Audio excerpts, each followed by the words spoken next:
What was day one like drive into this office?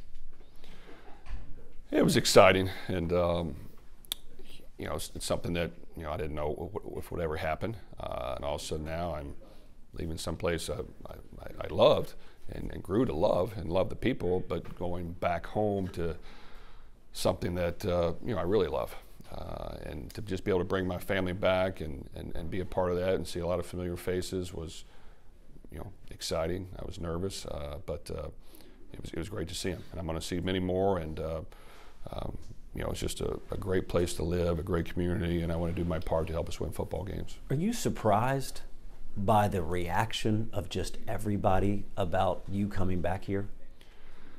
Well, we have a lot of relationships through this community. I think people who know us know what we're all about. By no means are we perfect, but we try to do things the right way. We believe in taking pride in where we live. We believe in trying to make people happy. We understand, and in our opinion, that this is the fans' team. It's not just Louisville football. This is the Louisville football fans community team, and they all want to say, and they all want to see them do well.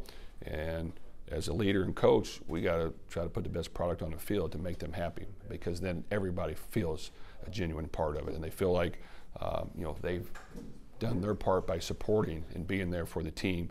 So, there's just a lot of work that's going to have to go into it, and I don't know where the roster and all that is now, but I've got to digest into it and get this thing going as fast as I can. I was going to ask you about that. You know how to run a program, but taking over another program in this day and age with NIL, transfer portal, getting to know your own kids, recruiting, how much of it has this been a whirlwind?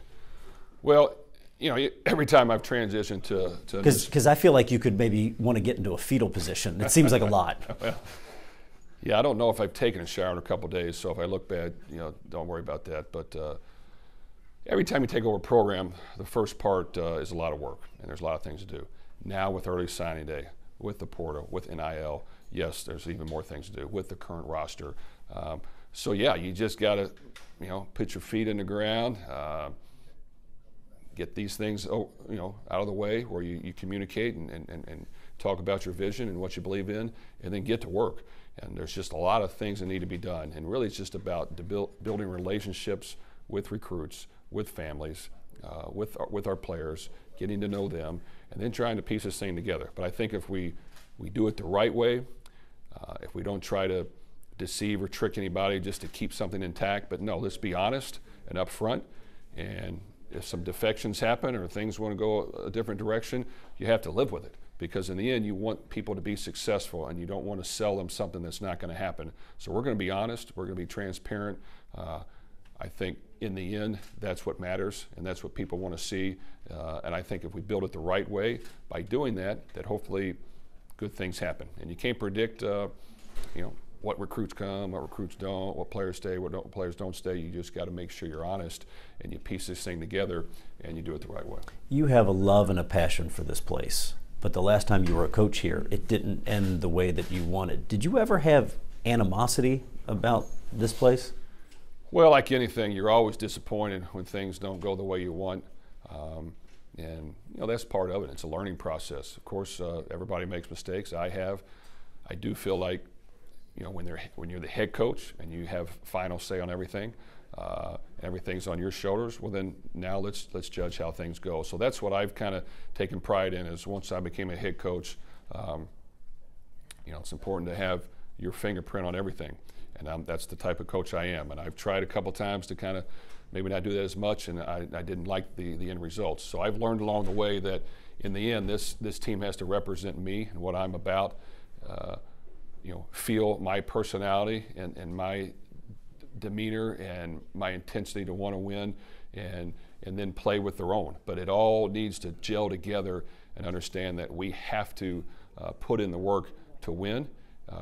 And I feel like, as a head coach, it's on my shoulders to get that done. And I know I have to be able to look in the mirror every Saturday morning before a game and know I've done everything I could to put us in the best position. You talked yesterday about your football mentors, Dennis Lampley at Trinity, Howard Schnellenberger here. What did you learn from them? What did you take from them to be the head coach that you are now? Well, everybody learns a lot along the way of their journey. And if you're not willing to learn and be grateful that people you're around, you're not going to get better. So Dennis Lampley, his best quality is he loved his players, and his players knew he loved them, and he cared, and he expressed that. And because of that, his guys played hard for him. And without question, that's something I always take from him. With Coach Snellenberger, I think the number one quality he had is he was able to get his players to believe how good they really could be. And he was not scared to tell the whole world what was about ready to happen, say in a collision course with a national championship. So for whatever reason, when our team took the field, we believed we could beat anybody.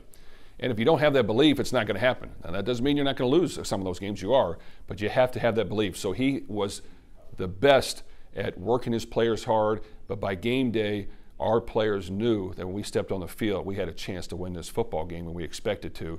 And that's what you have to try to get your team to do. You got to work them hard.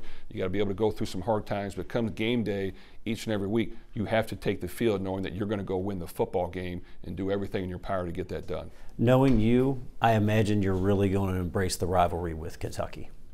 Well, rivalry games are great. You know, at Purdue, we had the opportunity to play. Indiana was our main rival. We had Illinois as well, which we always enjoyed those games. And when it's the last game of the year, there's always a lot riding on that football game.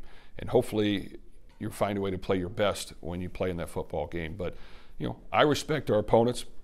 We respect the school up the street. Kentucky, they do a great job. They've had a lot of success.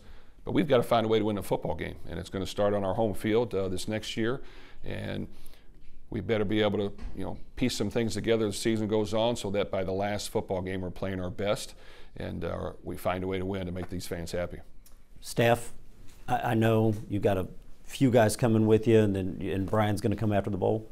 Yeah. So right now, we've got 3 guys joining us that'll be here today, and Ron English and Chris Barclay and Garrick McGee. All of them have a history here, know this program, know this community, have done a great job for me.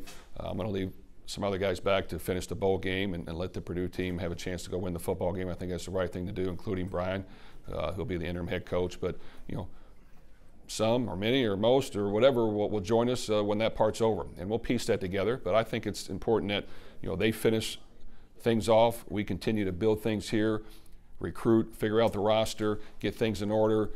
Get to know the coaches here, coaches throughout the country, in the NFL and college, and piece together the best staff we possibly can come after the New Year's.